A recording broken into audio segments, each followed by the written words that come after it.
അപ്പോൾ ടൂറൊക്കെ കഴിഞ്ഞ് ഞങ്ങൾ വീട്ടിലേക്ക് തന്നെ തിരിച്ചു പോവാണ്. മോക്ക് 2 പരീക്ഷയും കൂടെ ഉണ്ട്. അത് കഴിഞ്ഞിട്ട് പിന്നെ ഇങ്ങോട്ട് തന്നെ പോരണം. അപ്പോൾ അതിന് വേണ്ടിയിട്ടുള്ള പോക്കാണ്. ടൂറിൻ്റെ ഡേറ്റ് പിന്നെ നേരത്തെ ഫിക്സ് ചെയ്തതുകൊണ്ട് പിന്നെ മാറ്റാൻ പറ്റുമല്ലോ.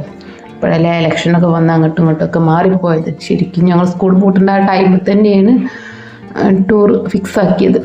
അത് ചീറ്റിപ്പോയി. അപ്പോൾ നോക്കിയിട്ട് കാര്യമില്ല. അപ്പം അങ്ങനെ ടൂറൊക്കെ കഴിഞ്ഞ് ഞങ്ങൾ പോവാണ്. തേജുട്ടിന് പോരുന്നില്ല. എത്ര വിളിച്ചിട്ട് മോനെ അനങ്ങണില്ല. ഞാനില്ല, അമ്മയും ചേച്ചും പോയിക്കോളി, ഞാനിവിടെ നിന്നോണ്ട് അങ്ങനെ ഇങ്ങനെ എന്നൊക്കെ പറയുന്നുണ്ട്. എന്നായിക്കോട്ടെ മോനവിടെ നിന്നോട്ടെ എഴുതി. അങ്ങനെ ഉറങ്ങണ തേജുട്ടിനൊക്കെ വിളിച്ച് എണീപ്പിച്ച് അതിന് പോരാണെങ്കിൽ പോന്നോട്ടെ എന്നുള്ള വിധത്തിൽ അങ്ങനെ എണീപ്പിച്ച് നോക്കണം. പക്ഷെ മോൻ ഞങ്ങൾക്ക് ടാറ്റൊക്കെ തന്ന് ഞങ്ങളെ വിടുകയാണ് കേട്ടോ. അത് വേറെ കാര്യം. പിന്നെ ഞാനും മോളും കൂടെ പോന്നു. മോക്കും വലിയ താല്പര്യമൊന്നുമില്ല പോരാൻ. പിന്നെ പരീക്ഷയൊക്കെ അല്ലേ, അങ്ങനെ പിടിച്ചെണീപ്പിച്ച് പോന്നു ഞങ്ങൾ. അങ്ങനെ ഞങ്ങൾ ബസ്സിൽ കയറി. പിന്നെ മഞ്ചേരി എത്തട്ടെ, മഞ്ചേരി എത്തി കഴിഞ്ഞാൽ പിന്നെ ഓട്ടോയ്ക്ക് അങ്ങനെ പോകണം.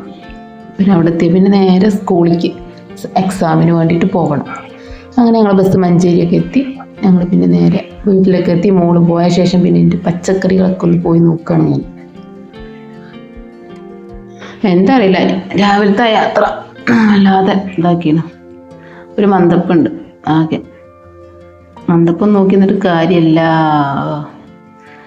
അങ്ങനെ ചെന്നൊരു ദിവസത്തെ വീഡിയോ. പിന്നെ ഒരു 4 ദിവസത്തിന് ശേഷം വീണ്ടും വീട്ടിലേക്ക് പോരാനുള്ള ഒരുക്കത്തിലാട്ടോ ഞങ്ങൾ.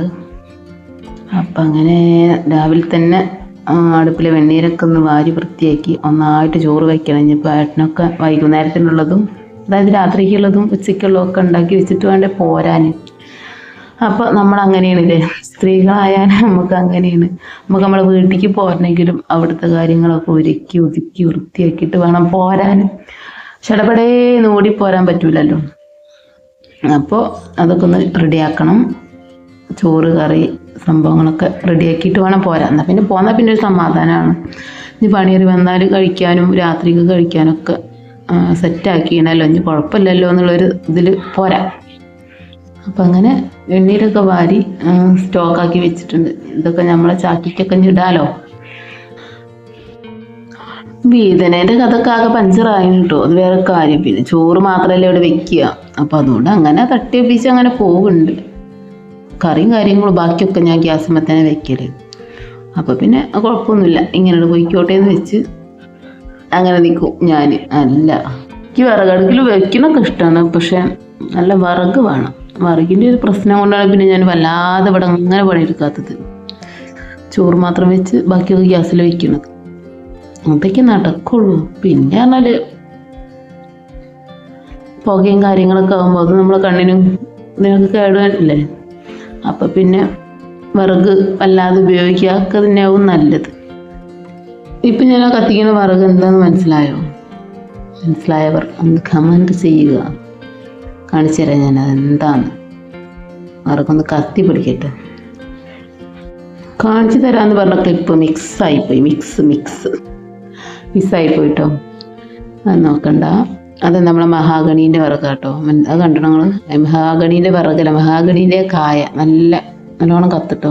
ഒരു പാമ്പിൻ്റെ ഷേപ്പിലൊക്കെ ഉള്ള സംഭവമാണത്. നല്ലോണം കത്തും. അപ്പം അത് ഞാൻ വീട്ടിലൊരു മരമുണ്ട്. അത് നല്ലോണം തലമണ്ടയ്ക്കൊക്കെ ചാടി തല പൊട്ടിട്ടോ. അമ്മരി ഉറപ്പാണ് അതിന്. അപ്പം അതൊക്കെ ഏട്ടൻ അങ്ങനെ ചാക്കിൽ കുറുക്കി വെച്ചിരുന്നു. അപ്പം അതൊക്കെ ഇട്ട് ഞാൻ കത്തിന്ന് കണ്ടോ. ഈ സാധനം കേട്ടോ, മിസ്സായിട്ടില്ല.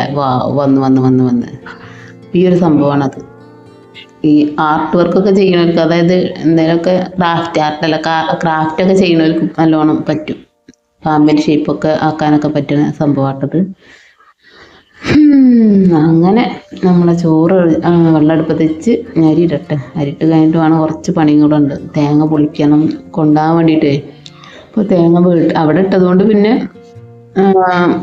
ഇവിടെ കുറച്ച് തേങ്ങ ഉള്ളതുകൊണ്ട് പിന്നെ നമുക്ക് പോകുമ്പോൾ കൊണ്ടുപോകാമല്ലോ എന്ന് വെച്ച്. തേജുട്ടൻ ഏതായാലും കൂടെ ഇല്ലല്ലോ, ഞാനും മോള് മാത്രമല്ലേ പോകണത്. ഓന് പിന്നെ അവിടെ തന്നെ ആയതുകൊണ്ട് കുഴപ്പമില്ല. തേങ്ങ നല്ലോണം പൊളിച്ച് കൊണ്ടുപോകാമെന്ന് വെച്ചാൽ പൊളിക്കണ പരിപാടിയിലാണ് ഞാൻ. അപ്പോൾ തോനെയൊന്നും കൊണ്ടുപോകാൻ എന്നെ കൊണ്ട് കഴിയില്ല. 2, 3, 4 കൊണ്ടുപോകാം. ഒരു കുഞ്ഞു തേങ്ങ ആയതുകൊണ്ട് 2, 3, 4 ഒപ്പിക്കാം. അങ്ങനെ എൻ്റെ തേങ്ങാപ്പുളിയും കാര്യങ്ങളൊക്കെ കഴിഞ്ഞിട്ടോ. പിന്നെ ഞാൻ കറി വെക്കാൻ വേണ്ടിയിട്ട് ഓർക്കാപ്പുളി തിരഞ്ഞു പോയതാണ്. അതായത് എന്തോ ഒരു കറിയാണ് കേട്ടോ, അങ്ങനെയൊന്നും ചോദിക്കാൻ പറ്റില്ല. വെണ്ടയ്ക്കയും ഉള്ളിയും തക്കാളിയും പിന്നെ ഈ ഒരു സംഭവമൊക്കെ ഇട്ടിട്ടൊരു കറി വയ്ക്കാമെന്ന് വെച്ചിട്ടാണ് ഞാൻ പോയത്. തക്കാളി കുറച്ച് കുറവാണ്, അപ്പോൾ 2 ഓർക്കാപ്പുളി ഇടാലോ എന്ന് വെച്ചിട്ട് പറിക്കാൻ വേണ്ടിയിട്ട് പോയതാണ് ഞാൻ. അപ്പോൾ കണ്ടോ, മരം നിറയെ ഓർക്കാപ്പുളി ഉണ്ട്. ഇതാർക്കും വേണ്ട, വെറുതെ ചാടി ചീഞ്ഞിട്ട് പോവുക എന്നല്ലാതെ ഇതാരും മൈൻഡ് ചെയ്യില്ല കേട്ടോ. ഞാൻ അപ്പോഴും ഇപ്പോഴൊക്കെ ആയിട്ട് 1, 2 എടുത്ത് അപ്പോൾ ഉണക്കലൊക്കെ നമുക്ക് തേങ്ങ അരച്ച് വെക്കാനൊക്കെ ഇത് നല്ലതാട്ടോ. ഇതിട്ട് നല്ല രസമാണ്. അപ്പം അങ്ങനെ ഒന്നും കൂടാൻ പാടില്ല കേട്ടോ. അപ്പം നമ്മൾ ചോറും കറിയൊക്കെ ആയി നമ്മൾ കഴിക്കട്ടെ. അല്ല പിന്നെ ഇനി മോഡ് സ്കൂളിട്ട് വന്നിട്ട് വേണം പോവാൻ. അപ്പം അപ്പോഴേക്ക് നമ്മൾ കഴിച്ച് സെറ്റായി എല്ലാം സെറ്റാക്കി വെച്ചാൽ കുഴപ്പമില്ലല്ലോ. അപ്പം അങ്ങനെയാണ് പ്ലാൻ ചെയ്തിട്ടുള്ളത്. അപ്പം അങ്ങനെ ഫുഡൊക്കെ കഴിച്ചുകൊണ്ടിരിക്കുമ്പോഴാണ് ഏട്ടന് കപ്പയും നമ്മളെ ബീഫൊക്കെ കൊണ്ടുവന്നിരുന്നത്. അപ്പോൾ അതും കഴിച്ചു കേട്ടോ. ഇതൊക്കെ കിട്ടിയാൽ പിന്നെ ആരാ വെറുതെ വിടുക അല്ലേ. അപ്പോൾ ഫ്രണ്ട്സൊക്കെ അങ്ങനെ വെച്ചത് ചെയ്യുന്നു കൂടി. അപ്പോൾ പാത്രം മോറാൻ വേണ്ടിയിട്ട് ഇങ്ങോട്ട് കൊണ്ടുവന്നതാണ്. അങ്ങനെ അതും കിട്ടി. ഓക്കെ, അപ്പം അങ്ങനെ നമ്മളെ വീട്ടിലെത്തിയിട്ടോ. വീട്ടിലെത്തിയപ്പോൾ ഞാൻ വീട്ടിലേക്ക് മേടിച്ചത് തേജുട്ടിന് മേടിച്ചത് ഐസ്ക്രീമാണ്. പിന്നെ മുട്ടായും കട്ടായും ഒന്നും ഞാനങ്ങനെ മേടിക്കൂല, എനിക്ക് വലിയ ഇഷ്ടമൊന്നുമില്ല. അല്ലക്ക അത് തിന്നാൽ പിന്നെ ചോറും കഞ്ഞിയും ഓൽക്ക് വേണ്ടില്ല. അപ്പം അങ്ങനെ നമ്മൾ അത് മേടിച്ചു കൊടുന്നു. പക്ഷെ ഓനും എല്ലാതൊന്നും ഇഷ്ടമായിട്ടില്ല. അല്ലാതെ തന്നെ ഇവിടെ ഇഷ്ടം പോലെ ഉണ്ട്. അപ്പോൾ ഓന് ഇഷ്ടമായിട്ടില്ലെങ്കിൽ വേണ്ട, ഞാൻ എൻ്റെ റോക്കിക്ക് കൊണ്ടു കൊടുക്കട്ടെ പറഞ്ഞുകൊണ്ട് ഞങ്ങൾ നായക്കുട്ടിക്ക് കൊണ്ടു കൊടുക്കുക. ഓനതൊക്കെ ഇഷ്ടമായിട്ട് ഞാൻ വന്ന പാടേ ഞാൻ അങ്ങോട്ട് ചെല്ലായിട്ട് ഇങ്ങനെ കുയിന്താട്ടുണ്ട്. അപ്പം ഞാൻ എന്തായാലും ഐസ്ക്രീമൊക്കെ കൊണ്ടു കൊടുക്കുകയാണ്. അങ്ങനെ നമ്മൾ ചെങ്ങായി ഐസ്ക്രീമൊക്കെ തിന്നുന്നുണ്ട്. കൊടുക്കാൻ പറ്റുമോ പറ്റൂലെന്ന് അറിയൊന്നുമില്ല, എന്നാലും നമ്മൾ തിന്നണേന്ന് ഇത്തിരി എന്തും ഓന് കൊടുക്കലുണ്ട് കേട്ടോ. അപ്പോൾ ഇവന് ഇത് നല്ല ഇഷ്ടമാണ് ഐസ്ക്രീം. വേറെ അങ്ങനെ ചിലതൊന്നും ഓന് കഴിക്കൊന്നുമില്ല. അപ്പോൾ ഞാൻ കൊടുക്കണുണ്ടപ്പോൾ മറ്റൊരാളും കൂടെ വരുന്നുണ്ട്. അപ്പോൾ എൻ്റെ വീഡിയോ ഒക്കെ ഇഷ്ടമാവുകയാണെങ്കിൽ എല്ലാവരും ഒന്ന് സപ്പോർട്ട് ചെയ്യുക, ലൈക്ക് ചെയ്യുക, കമൻറ്റ് ചെയ്യുക കേട്ടോ. അപ്പോൾ ഞങ്ങളെ റോക്കിക്കുട്ടന് ഐസ്ക്രീം കൊടുക്കട്ടെ. അപ്പോൾ ഓക്കെ, ബൈ. അടുത്ത വീഡിയോ കാണാം കേട്ടോ.